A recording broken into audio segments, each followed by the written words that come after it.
Hello everyone, today will be dealing with a very important issue. आज हम जो है बहुत एक इम्पॉर्टेंट चीज़ के बारे में डिस्कस करेंगे, जो कि कई जुडिशरी एस्पिरेंट्स का जो है सवाल रहता है कि हम प्रीलिम्स कैसे क्रैक करें। अब हम जब एग्ज़ाम्स देखते हैं तो पहले प्री आता है, फिर मेंस आता है, फिर इंटरव्यू आता है, लेकिन सबसे बड़ा रोड़ा या सबसे बड़ी रोड ब्लॉक अगर कहें तो हमें प्रीलिम्स लगता है। प्रीलिम्स एग्जैक्टली जो है टेस्ट ऑफ नॉलेज तो होता ही है, लेकिन साथ ही साथ आप कैसे जो है खुद को जो है स्मार्टली हैंडल करते हैं और कैसे जो आप एग्ज़ाम को स्मार्टली दे सकते हैं, जिससे कि आप प्रीलिम्स को आराम से कैप्चर कर पाएँ या फिर उसको जो है आराम से क्लियर कर पाएँ। ठीक है, तो आज हम वो देखेंगे। अब हम इस वीडियो को एकदम शॉर्ट रखेंगे, क्योंकि हम शॉर्ट और इफेक्टिव बात ही जो है वो करेंगे। सबसे पहले अगर कोई भी प्रीलिम्स को, जैसे कोई भी जुडिशरी प्रीलिम्स को हमें क्लियर करना है, तो उसके लिए हमें जो है कुछ एक चीज़ें चाहिए होंगी, कुछ एक चीज़ें करनी पड़ेंगी, जिससे कि हमारा प्रीलिम्स जो है, कोई भी प्रीलिम्स हो, वो आराम से क्लियर हो जाएगा। सबसे पहले जो है बेसिक्स करना है। बेसिक्स मतलब bare acts. Bare acts are the Bible for any judiciary exams. आपको क्या करना है, जितने भी बैरेक्स है, जितने भी मेजर लॉज है, जितने भी माइनर लॉज है उस स्टेट जुडिशरी एग्जाम्स में आने वाले हैं, जैसे कि सीआरपीसी हो गया, सीपीसी हो गया, एविडेंस एक्ट हो गया, आईपीसी हो गया। अभी के हाल फिलहाल में तो जो है जो पुराने लॉज हैं वही आएंगे। न्यू लॉज जब बताएंगे, नोटिफिकेशन के हिसाब से आएगा, तो उस हिसाब से हमें पढ़ना है। अभी जो है हमें सिर्फ पुराने लॉज पर फोकस करना है। तो सबसे पहले हमें बैरेक्ट की रीडिंग करनी है। कैसे करनी है? स्टार्टिंग नंबर सेक्शन 1 से लेकर जो है एंड वाले सेक्शन तक जो हमें उसको वर्ड बाय वर्ड पढ़ना है, वो 1 रीडिंग करनी है। उसके बाद हमें जो है कैसे करना है कि हमें वो देखना है कि इंपॉर्टेंट सेक्शंस कौन से हैं। जैसे कि सीआरपीसी हो गया, सीआरपीसी में हमने देखना है कि पब्लिक प्रोसिक्यूटर कौन कौन से हैं, कितनी वो जो है मजिस्ट्रेट्स पनिशमेंट दे सकते हैं। फिर उसके बाद हमें सेक्शन 154, ऐसे एक एग्जाम्पल है कि कैसे आप जो है इंपॉर्टेंट सेक्शंस को जो है आप मार्क कर सकते हैं। फर्स्ट रीडिंग में तो आपने जो है हर एक सेक्शन जो है स्टार्टिंग से लेकर एंड तक जो है पढ़ा। उसके बाद आप इंपॉर्टेंट सेक्शन जो है वो मार्क करें और उनको जो आप बार बार रिवाइज करें। आपने जब ये कर लिया, उसके बाद आप देखिए इंपॉर्टेंट केस लॉस, जैसे कि सेक्शन 24 to 27 हो गया, किसमें? एविडेंस एक्ट में। उसके इंपॉर्टेंट केस लॉस कौन कौन से? जैसे काटीकालू का केस है, तो उस सेक्शन के ऊपर ही जो उसका इंपॉर्टेंट केस लॉ है उसको जो है आप लिखे। जैसे सेक्शन 357C है, जिसमें बता रखा है कि जो है कैसे जो है इलाज करना है। उसके लिए एक इंपॉर्टेंट केस लॉ है जिसको हम कहते हैं सेक्शन 357 के आसपास, सेक्शन 357 सीआरपीसी में जो है पंडित परमानंद कटारा वाला केस है। ऐसे कई सारे case laws, important case laws जो है जो कि डील करते हैं, वो हमें देखने हैं। उसी सेक्शन के ऊपर जो हमें उस केस लॉ का नाम लिख लेना है, ताकि उससे क्या होगा कि जब हम बैरेक्ट को वापस रिवाइज करेंगे तो हमें वो केस लॉ भी जो है रिकॉल हो जाएगा।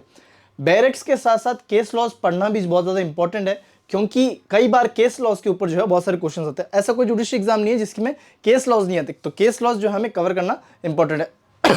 अब पूरे देश में बहुत सारे केसेस हो रखे हैं, लेकिन हमें हर एक केस पढ़ना जो है वो नहीं पढ़ना है, और ना ही वो फिजिबल, ना ही वो पॉसिबल है। हम लोग जो जितने भी केस लॉज हुए हैं आज तक वो सब नहीं पढ़ सकते, लेकिन हमें वो केस लॉज तो पढ़ने ही है जो रिपीटेडली जो है एग्जाम्स में पूछे गए हैं और आगे भी उनके आने के चांसेस बहुत ज़्यादा है। मतलब कि प्रोमिनेंट केस लॉज ही जो है हमें पढ़ने हैं। जब हमने ये दो चीज़ें कर ली, बैरेक्ट्स जो कि बाइबल है हर जुडिशरी एग्जाम की, उसके बाद इंपॉर्टेंट केस लॉज, ये एक जैसे कहें कि खाने में नमक के जैसे है। तो खाने में नमक अगर नहीं हो तो खाने का जो है पूरा स्वाद खराब हो जाता है। वैसे ही जो है केस लॉज भी जो है जुडिशरी एग्जाम्स में नमक की तरह है। तो अगर आपको जुडिशरी एग्जाम अच्छा करना है तो आपको केस लॉज तो पढ़ने होंगे। हर एक केस लॉ नहीं पढ़ना है, वही इंपॉर्टेंट केस लॉज पढ़ने हैं जो रिपीटेडली पूछे गए हैं। उसके बाद आता है मल्टीपल चॉइस क्वेश्चंस की प्रैक्टिस करो। और कितने प्रैक्टिस करो? डेली आप जो है 100 क्वेश्चंस की मिनिमम प्रैक्टिस करो। अब 100 क्वेश्चन देखने से आपको बहुत ज़्यादा लग रहे होंगे, लेकिन अगर आपने अच्छे से प्रिपरेशन कर रखी है, दोनों पॉइंट्स आपने अच्छे से कर रखे हैं, तो 100 क्वेश्चंस एट मैक्स ज़्यादा से ज़्यादा जो है मैं बता रहा हूँ वो 2 घंटे में या फिर 2 आवर्स में आराम से कंप्लीट की जा सकते हैं। ठीक है, आप एक दिन मेजर कर लीजिए, एक दिन माइनर कर लीजिए। ठीक है, तो आपको मिनिमम 100 क्वेश्चंस तो करनी है, मिनिमम है, मैक्सिमम नहीं, मिनिमम है। तो आप उससे भी ज़्यादा जो है करें तो वो बहुत अच्छी बात है, क्योंकि जब आपको कोई भी जुडिशरी एग्जाम क्रैक करना है तो उसमें आप जितने ज़्यादा क्वेश्चन सॉल्व करोगे उतने ही आपको जो है एक एज मिलेगी दूसरे एस्पिरेंट से, और आप आराम से जो है वो एग्ज़ाम क्रैक कर पाओगे। उसके बाद आता है फोकस ऑन माइनर्स। अब फोकस ऑन माइनर्स क्यों? जैसे हमने देखा है कि जो जितने भी जुडिशरी एग्जाम्स हैं उसमें कुछ एक मेजर एक्ट्स आते हैं जो कि ऑल ओवर द स्टेट्स जो है कांस्टेंट रहते हैं, एक जैसे रहते हैं, उसमें वो चेंज नहीं होते। लेकिन कुछ एक, जैसे हर एक स्टेट है वो अपने कौन से माइनर एक्ट्स को लेगी, कौन से को नहीं लेगी, वो उनके जो है डिपेंड करता है। तो आपको जब आप कोई भी जुडिशरी एग्जाम दे रहे, चाहे राजस्थान दे रहे, चाहे हरियाणा दे रहे, चाहे यूपी दे रहे, तो आप ये देखिए कि उनमें कौन से माइनर एक्ट्स पूछे जा रहे हैं और उन माइनर एक्ट्स पे ज़्यादा फोकस कीजिए। क्यों ज़्यादा फोकस कीजिए? क्योंकि हमने देखा है कि जितने भी जुडिशरी एस्पिरेंट्स होते हैं उनके मेजर एक्ट्स पे तो अच्छी कमांड होती है। अगर आप देखें तो सबको अगर कंपेयर करें तो जो सीरियस एस्पिरेंट है उनमें सबकी जो है मेजर एक्ट्स पे अच्छी कमांड होती है, तो उसमें कोई कंपटीशन नहीं, क्योंकि जितना आपको आता है उतना ही, लगभग उतना ही जो है आपके पास वाले एस्पिरेंट्स को ही आता है। ठीक है, आपको जो एज दिलाएगा, आपको जो एक आपको आगे लेके जाएगा रेस में या फिर आपको प्रीलिम्स क्रैक करवाएगा, वो होंगे माइनर्स। तो माइनर्स पे फोकस करना बहुत ज़रूरी है। तो माइनर्स पे आप कैसे, अच्छा माइनर्स ये भी है, आपको ये भी फायदा रहता है कि माइनर्स जो होते हैं वो बहुत जल्दी कवर हो जाते हैं, और बहुत जल्दी कवर होने के बाद आप उसके ऊपर जो है एमसीक्यू सॉल्व करो, तो इससे क्या हो जाएगा कि आपको जो है माइनस पे एक अच्छी कमांड भी बन जाएगी, प्लस आपको जो है बहुत अच्छे नंबर देंगे, आपको एडेड जो है बोनस देंगे। ठीक है, उसके बाद लास्ट आता है focus on non law sectors if any. अब कई सारे एग्जाम्स हैं, जैसे गुजरात जुडिशरी हो गया, हरियाणा जुडिशरी हो गया, यूपी जुडिशरी हो गया, तो इनमें क्या है कि जीएस के ऊपर, जैसे गुजरात जुडिशरी में तो गुजराती पेपर आता है, हरियाणा जुडिशरी हो गया, यूपी जुडिशरी, हरियाणा जुडिशरी में जो है करंट अफेयर्स आते हैं या फिर स्टैटिक जीके आती है, उनका भले ही वेटेज कम होता हो, लेकिन फिर भी जो है, क्योंकि वहाँ पे जो है एक आपको, अगर आप बॉर्डर लाइन पे हैं तो उस पर आपको वो जो है बहुत ज़्यादा हेल्प कर सकते हैं। साथ ही साथ अगर यूपी जुडिशरी की बात करें तो उसमें जीएस एक अच्छा खासा वेटेज रखता है। तो आप पहले ये देखें कि आपके जिस स्टेट को या जिस स्टेट जुडिशरी को आप फोकस कर रहे हैं उसमें नॉन लॉ सेक्टर है कि नहीं है, तो आप उसको वेटेज भी उतना ही दीजिए जितना जो है रेलिवेंट हो।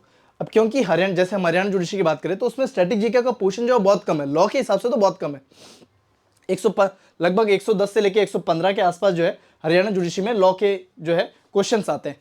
तो हम लोगों को जो है उतना ही फोकस, और बाकी के जो क्वेश्चन बच गए वो स्टैटिक जीके या फिर अलग GK, current GK, Haryana GK, उनसे आते हैं। तो हमें उतना ही, जितने उसके मार्क्स आ सकते हैं, जितने मार्क्स का उनका क्वेश्चंस आ सकते हैं, उतना ही हमें उन पे फोकस करना है। उन पे बहुत ज़्यादा फोकस हमें नहीं करना, हमें अच्छा या ज़्यादा फोकस उस पर करना है जो कि लॉ के हैं, क्योंकि उनके क्वेश्चन भी जो है ज़्यादा आएंगे और हमें वो जो है एज भी दिलाएंगे। ठीक है, तो हमें क्या करना है, उतना ही फोकस करना है जितना उनसे क्वेश्चन पूछने की आने की संभावना है।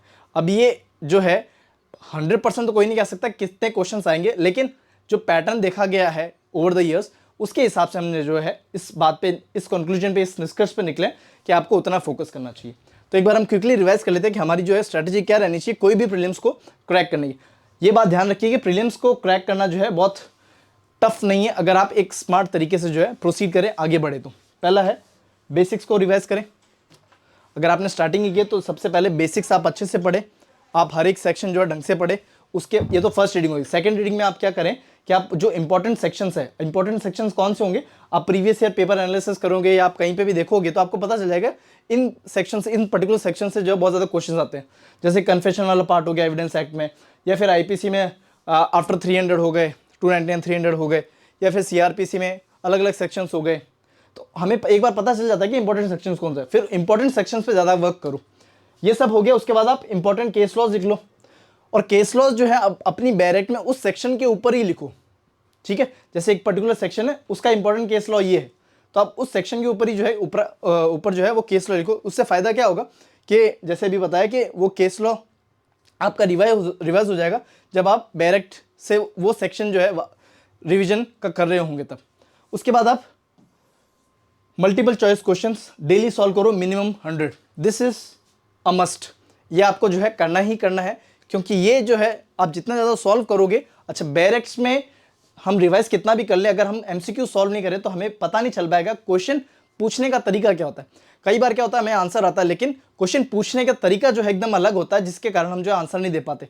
तो एमसीक्यू सॉल्व करना, ये वाला स्टेप करना, इससे हमें क्या होता है, हमें पता चल जाता है कि एक सेक्शन जो है वो कितने तरीके से पूछे जा सकता है, तो हम हर तरीके से जो है उसको प्रिपेयर कर सकते हैं। ठीक है, मिनिमम 100 करने हैं। अब मिनिमम 100 में एक दिन आप मेजर कर लीजिए और एक दिन जो है मिनिमम 100 जो है वो माइनर्स के कर लीजिए। मिनिमम 100 बोला है मतलब कम से कम 100 है, उससे ज़्यादा हो तो और ही अच्छा है, क्योंकि जितना ज़्यादा सॉल्व करोगे उतना ही आप प्रीलिम्स क्लियर करने की चांसेस, आपकी प्रोबेबिलिटी जो है वो बढ़ जाती है। उसके बाद माइनर्स पे फोकस करें, क्योंकि माइनर्स ही जो आपको एज दिलाएंगे। मेजर्स में सब बराबर होते हैं, माइनर्स ही जो है डिसाइड करते हैं कौन आगे जाएगा कौन नहीं जाएगा। और last but not the least, non law sectors पे जो है फोकस करें, लेकिन उतना ही फोकस करें जितना आपको पता है कि इतने प्रोबेबल क्वेश्चन जो है उस सेक्टर से आ सकते हैं। ठीक है, so that's all for today. और इसमें हमने जो डिस्कस करा कि कैसे जो हम प्रीलिम्स कोई भी जो है क्रैक कर सकते हैं। अगर आप इस स्ट्रैटेजी से बढ़ते हैं आगे, या फिर ये फॉलो करते हैं तो इससे डेफिनेटली आप जो है कोई भी जुडिशरी एग्जाम हो या कोई भी जुडिशरी प्रीलिम्स हो वो आप आराम से क्लियर कर पाएंगे। Thank you everyone.